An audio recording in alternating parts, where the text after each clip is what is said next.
दोस्तों, आप देख रहे हैं बिहार की खबर। यहाँ पर आपको 20 मिनट में मिलेगी बिहार की 50 बड़ी खबरें, तो वीडियो को पूरा जरूर देखें। आज की पहली बड़ी खबर, पीएम मोदी को जान से मारने की धमकी देने वाला युवक 72 घंटे में गिरफ्तार। बेंगलुरु से छपरा लाई पुलिस प्रधानमंत्री नरेंद्र मोदी को सोशल मीडिया पर धमकी देने वाले युवक गजेंद्र कुमार पांडे को छपरा साइबर पुलिस ने 72 घंटे के भीतर बेंगलुरु से गिरफ्तार कर लिया है। अरेस्टिंग के बाद उसे पुलिस छपरा लेकर पहुंची है। फिलहाल पुलिस आगे की कार्रवाई में जुटी है। जनवरी का महीना खत्म होने वाला है और आम बजट के साथ फरवरी महीने की शुरुआत होगा। नया महीना भी देश में कई बड़े बदलाव के साथ आने वाला है। इन चेंज का असर हर घर, हर जेब पर देखने को मिलने वाला है। एक और जहां एलपीजी सिलेंडर की नई कीमतें जारी होंगे, जो सीधे घर की रसोई के बजट से जुड़ी हैं, तो वहीं पान मसाला और सिगरेट के शौकीनों को बड़ा झटका लगने वाला है। बिहार में ये क्या हो रहा है? धड़ाधड़ नौकरी छोड़ घर क्यों बैठ रही महिलाएं? बिहार की वर्किंग वुमेन अब कारोबारी बन रही हैं। आंकड़े बताते हैं कि कोविड के बाद उनकी चॉइस एकदम बदल रही है। अब वह जॉब से पैसे कमाने की बजाय खुद के स्टार्टअप शुरू करने में दिलचस्पी ले रही हैं। सबसे दिलचस्प है कि बिहार में महिला श्रम भागीदारी दर अब 30.5% पर पहुंच चुकी है, जो 2017-18 में सिर्फ 4.11% पर थी। इस ग्रोथ में सबसे बड़ा योगदान गांव की आधी आबादी का रहा है। यूजीसी के नए नियमों पर सुप्रीम कोर्ट ने लगाई रोक। सीजेआई ने कहा, ऐसा मत कीजिए, हम पीछे जा रहे हैं। सुप्रीम कोर्ट में यूजीसी के नए नियमों के खिलाफ दाखिल याचिकाओं पर सुनवाई करते हुए रोक लगा दी। 29 जनवरी 2026 को हुई सुनवाई में सीजेआई सूर्यकांत की बेंच ने फैसला सुनाया और सरकार को नोटिस जारी करके जवाब मांगा है। बिहार बजट सत्र शुरू होने से पहले आज नीतीश कैबिनेट की महत्वपूर्ण बैठक हुई। मुख्यमंत्री नीतीश कुमार की अध्यक्षता में हुई कैबिनेट की बैठक में 31 प्रस्तावों को मंत्रिपरिषद ने अपनी मंजूरी दी है। बिहार सरकार ने सरकारी और मान्यता प्राप्त स्कूलों में पढ़ने वाले अनुसूचित जाति एससी और अनुसूचित जनजाति एसटी के छात्र छात्राओं के लिए छात्रवृत्ति की राशि को दोगुना कर दिया है। सरकार के इस कदम से राज्य के लगभग 27 लाख छात्रों की शिक्षा को बल मिलेगा। बिहार के सरकारी अस्पतालों में सक्रिय दलालों की अब खैर नहीं। स्वास्थ्य विभाग ने डीएम को दे दिया खास ऑर्डर। कहा, बिहार के सरकारी अस्पतालों में इलाज के लिए आने वाले गरीब मरीजों को बहला फुसफुसाकर प्राइवेट क्लिनिक और लैब में भेजने वाले दलालों पर नकेल कसने की तैयारी पूरी हो गई है। राज्य स्वास्थ्य विभाग ने सभी जिलाधिकारियों को सख्त निर्देश जारी कर दिए हैं। यदि कोई भी दलाल यदि पकड़ा जाता है तो उस पर तुरंत कार्रवाई की जाए। पटना से बड़ी खबर है, बिहार सरकार ने सरकारी कर्मचारियों व अधिकारियों के लिए सोशल मीडिया गाइडलाइन जारी की है। सरकारी मोबाइल नंबर या ईमेल से अकाउंट बनाना प्रतिबंधित होगा। भड़काऊ भाषा, उत्पाद प्रचार और सरकारी बैठकों के वीडियो, रील्स या लाइव करने पर रोक लगाई गई है। ऐसा करने वालों पर सख्त कार्रवाई की जाएगी, चाहे वह सरकारी अधिकारी हो या सरकारी कर्मचारी। सभी के लिए आदेश जारी। मुख्यमंत्री नीतीश कुमार ने मुख्यमंत्री महिला रोजगार योजना की प्रगति की समीक्षा करते हुए बताया कि राज्य की महिलाओं को उद्यमी बनाने का संकल्प अब धरातल पर उतर रहा है। इस योजना के जरिए सरकार का लक्ष्य हर परिवार की कम से कम एक महिला को स्वरोजगार से जोड़ना है। सीएम नीतीश कुमार ने सोशल मीडिया एक्स पर इस योजना को लेकर पूरी जानकारी दी। मुख्यमंत्री ने कहा कि योजना के पहले चरण में अब तक 1,56,00,000 महिलाओं के बैंक खातों में 10,000 रुपए की प्रारंभिक राशि सीधे ट्रांसफर की जा चुकी है। नीतीश कुमार ने साफ कहा है, जो महिलाएं रोजगार शुरू की है उन्हें जल्द ही 2 लाख रुपए मिलेंगे। बिहार में पंचायती राज विभाग में जल्द शुरू होगी भर्ती। कई पदों पर बहाली की प्रक्रिया। अगले कुछ महीनों में बिहार में नई सरकार के बाद सरकारी नौकरियों की उम्मीद बढ़ी है। पंचायत राज विभाग में कई पदों पर भर्ती प्रक्रिया अगले कुछ महीनों में शुरू होगी। मंत्री दीपक प्रकाश ने इसे लेकर आश्वासन दिया है। बिहार के 17 नेताओं की सुरक्षा में फेरबदल हुआ है। लिस्ट में शत्रुघ्न सिन्हा, तेजस्वी यादव, मीरा कुमार, केंद्रीय मंत्री गिरिराज सिंह से लेकर बीजेपी के राष्ट्रीय अध्यक्ष नितिन नवीन तक का नाम है। कई नेताओं की सुरक्षा बढ़ी है तो कई नेताओं की सुरक्षा में कटौती की गई है। वहीं 3 नेताओं की सुरक्षा समाप्त कर दी गई है।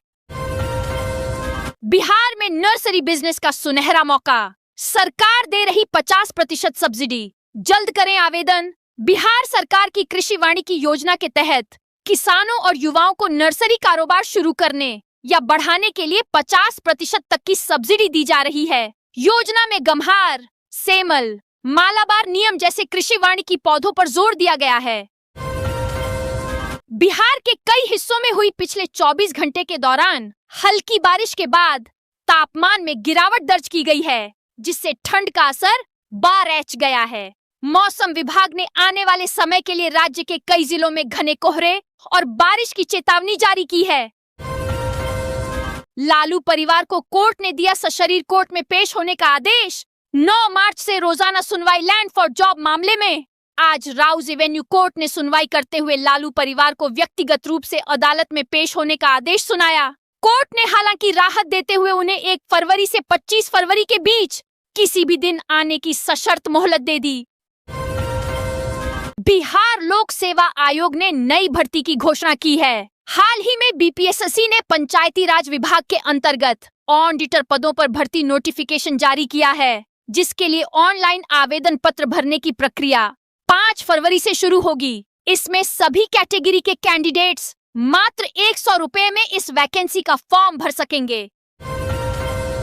पटना के राजीव नगर में बिहार पुलिस का नया अत्याधुनिक भवन बनेगा, जिसमें डायल 112 और राज्य पुलिस डाटा सेंटर होगा। उप मुख्यमंत्री सम्राट चौधरी ने 172.80 करोड़ रुपए की लागत से बनने वाले इस 7 मंजिला भवन को मंजूरी दी। यह पुलिस कर्मियों को बेहतर कार्य वातावरण देगा और कानून व्यवस्था व आपातकालीन सेवाओं को मजबूत करेगा।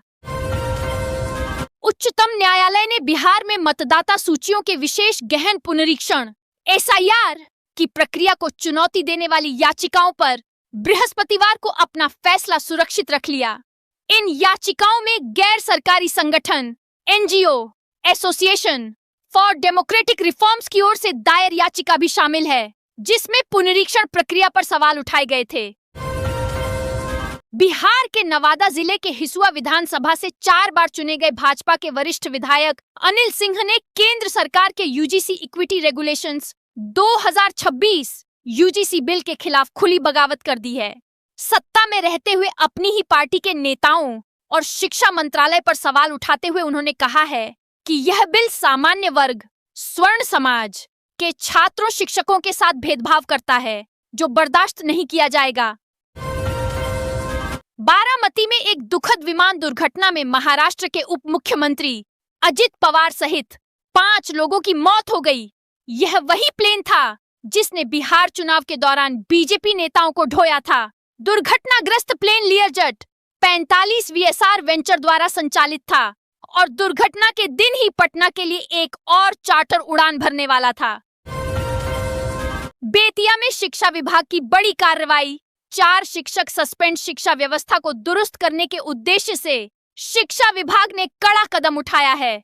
जिला शिक्षा पदाधिकारी रविंद्र कुमार ने विपिन उच्चतर माध्यमिक विद्यालय में पदस्थापित 4 विशिष्ट शिक्षकों को लापरवाही और कर्तव्यहीनता के आरोप में तत्काल प्रभाव से निलंबित कर दिया है। मिली जानकारी के अनुसार जिला कार्यक्रम पदाधिकारी गार्गी कुमारी ने विद्यालय का औचक निरीक्षण किया, जिसमें 4 शिक्षक ऐसे पाए गए जो उपस्थिति दर्ज करने के बाद घर चले गए थे।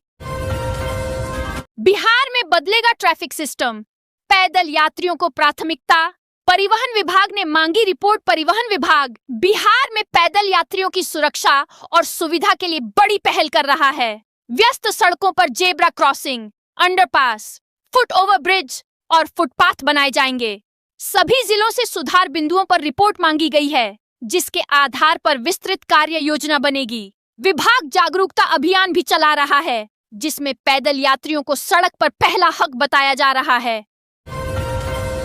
उप मुख्यमंत्री सह गृह मंत्री सम्राट चौधरी रविवार को 2 दिवसीय दौरे पर संग्रामपुर पहुंचे। इस दौरान उन्होंने रामपुर नहर मोड़ पर बिहार के प्रथम मुख्यमंत्री एवं महान स्वतंत्रता सेनानी श्री कृष्ण सिंह की प्रतिमा का विधिवत अनावरण कर श्रद्धांजलि अर्पित की। कार्यक्रम के दौरान उप मुख्यमंत्री ने कहा कि श्री कृष्ण सिंह न सिर्फ बिहार के पहले मुख्यमंत्री थे, बल्कि उनके पास राज्य के विकास की स्पष्ट दूरदृष्टि थी।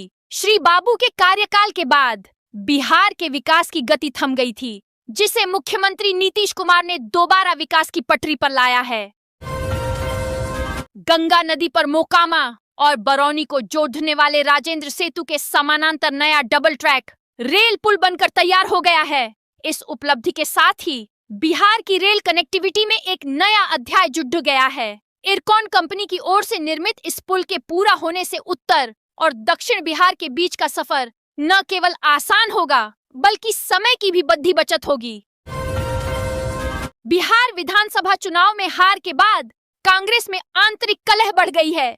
पूर्व सेवा दल अध्यक्ष आदित्य पासवान ने सह प्रभारी सुशील पासी और सुभाष राजवंशी पर टिकट वितरण में धांधली का आरोप लगाया है। पासवान का दावा है कि निष्ठावान कार्यकर्ताओं की अनदेखी कर धनबल पर टिकट बेचे गए, जिससे पार्टी को 2025 चुनाव में करारी हार मिली। उन्होंने आरोपों के समर्थन में व्हाट्सएप चैट और लेन देन आईडी जैसे सबूत होने का दावा किया है। बिहार सरकार कृषि विपणन व्यवस्था में बड़ा बदलाव ला रही है। कृषि रोड मैप 2023 से 28 के तहत राज्य के 53 कृषि उपज बाजार प्रांगणों को कृषि सुपर बाजार के रूप में विकसित किया जा रहा है। इसका उद्देश्य किसानों को बिचौलियों से मुक्ति दिलाकर सीधे बाजार से जोड़ना और उनकी आय बढ़ाना है। 22 बाजारों का आधुनिकीकरण जारी है और 20 बाजार ई नाम से जुड़ चुके हैं, जिससे किसानों को राष्ट्रीय बाजार तक पहुंच मिल रही है। पटना में नीट की तैयारी कर रही छात्रा की मौत और यौन हिंसा मामले में एसआईटी ने जांच तेज कर दी है। अब तक 25 लोगों के ब्लड सैंपल डीएनए मिलान के लिए भेजे जा चुके हैं, जिनमें संदिग्ध और करीबी शामिल हैं। हाल ही में हॉस्टल संचालक के बेटे सहित 10 और लोगों के सैंपल लिए गए हैं। पोस्टमार्टम रिपोर्ट में यौन हिंसा से इनकार नहीं किया गया है और फॉरेंसिक रिपोर्ट में अंतःवस्त्र में मानव स्पर्म मिला है। अंतिम डीएनए रिपोर्ट में समय लग सकता है। प्रदेश में प्रधानमंत्री ग्राम सड़क योजना पीएमजीएसवाई की सड़कें बनवाने के साथ अब आईएएस अफसर इन सड़कों पर सार्वजनिक परिवहन व्यवस्था के लिए भी उत्तरदायी होंगे। इन अधिकारियों की जिम्मेदारी होगी कि वे सड़क का निर्माण के प्रस्ताव केंद्र सरकार को भेजने के साथ साथ सड़क निर्माण में अड़चन बनने वाली वन और पर्यावरणीय स्वीकृतियां दिलाने के लिए भी प्रयास करें। ये अधिकारी ग्रामीण। बिहार के पंचायत राज मंत्री दीपक प्रकाश ने मास्टर स्ट्रोक लगाया है। लगातार विभाग में कुछ नया करने का प्लान करने वाले दीपक प्रकाश ने महिला हितैषी पंचायत की राष्ट्रीय कार्यशाला की मेजबानी करने की इजाजत मांगी है। लगातार सक्रिय मंत्री दीपक प्रकाश ने विभाग का चेहरा बदलने के लिए पिछले दिनों चुनाव प्रणाली में अभिनव प्रयोग करने की घोषणा कर डाली। साथ ही साथ बोगस वोट रोकने के लिए ऑन कैमरा वोटिंग की व्यवस्था का ऐलान भी कर डाला। पाटलिपुत्र यूनिवर्सिटी के 5वें दीक्षांत समारोह में छात्राओं का दबदबा रहा।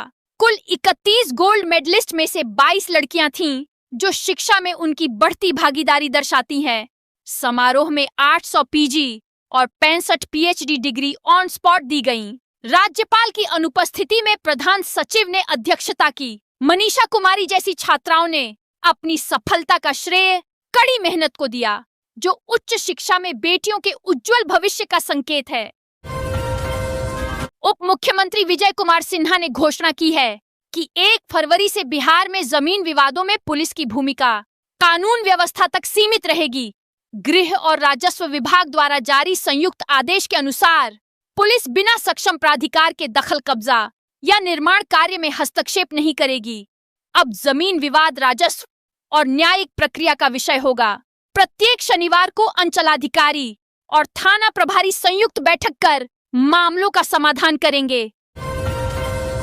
पटना सिटी के नालंदा मेडिकल कॉलेज अस्पताल एनएमसीएच में 2 डिजिटल एक्सरे मशीनें खराब होने से मरीजों को भारी परेशानी हो रही है। स्पाइन एक्सरे पूरी तरह बंद है, जिससे गरीब मरीज निजी जांच घरों में महंगे इलाज के लिए मजबूर हैं। अस्पताल के दलाल इस स्थिति का फायदा उठाकर मरीजों को निजी लैब भेज रहे हैं। बिजली आपूर्ति की समस्या के कारण मशीनें खराब हुई हैं और समाधान के लिए स्वास्थ्य विभाग से पत्राचार जारी है।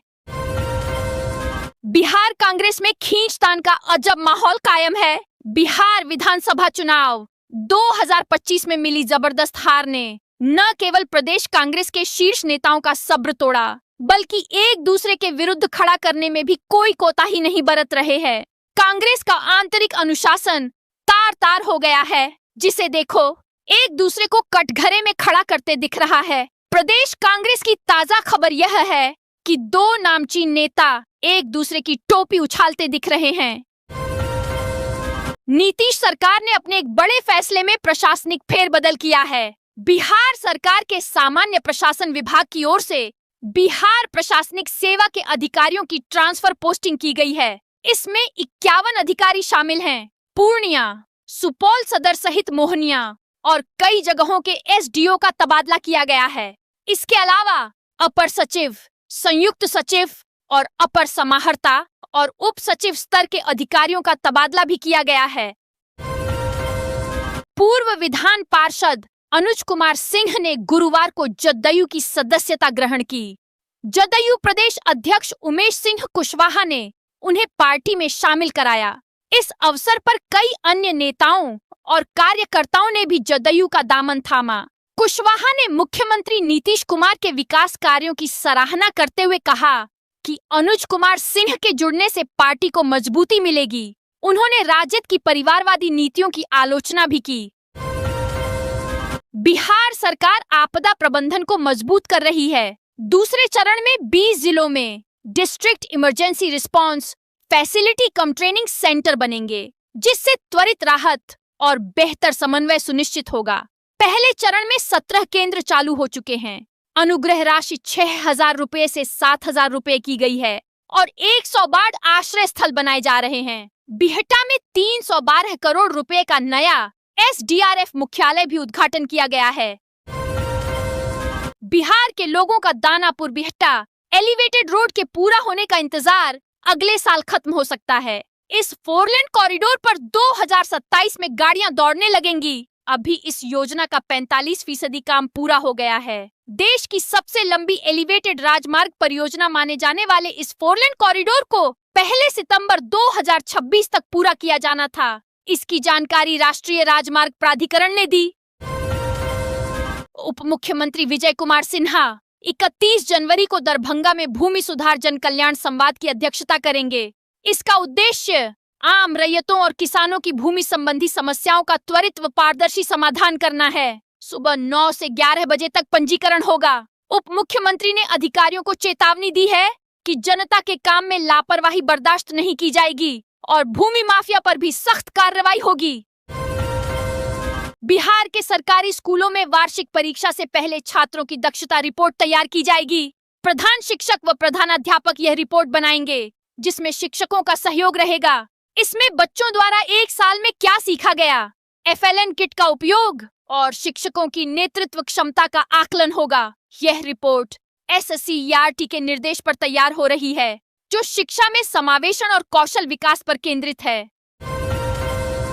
पटना हाई कोर्ट ने रोहतास जिले में 5 साल पहले हुए तिहरे हत्याकांड में 2 भाइयों को निचली अदालत की ओर से सुनाई गई फांसी की सजा को बरकरार रखा है। जस्टिस राजीव रंजन प्रसाद की खंडपीठ ने इस मामले को दुर्लभतम अपराध मानते हुए कहा कि ऐसे घृणित और निंदनीय कृत्य के लिए फांसी ही एकमात्र उचित सजा है। कोर्ट ने यह फैसला भूमि विवाद के चलते अमन सिंह और सोनल सिंह द्वारा एक ही परिवार के 3 लोगों की निर्मम हत्या के मामले में सुनाया।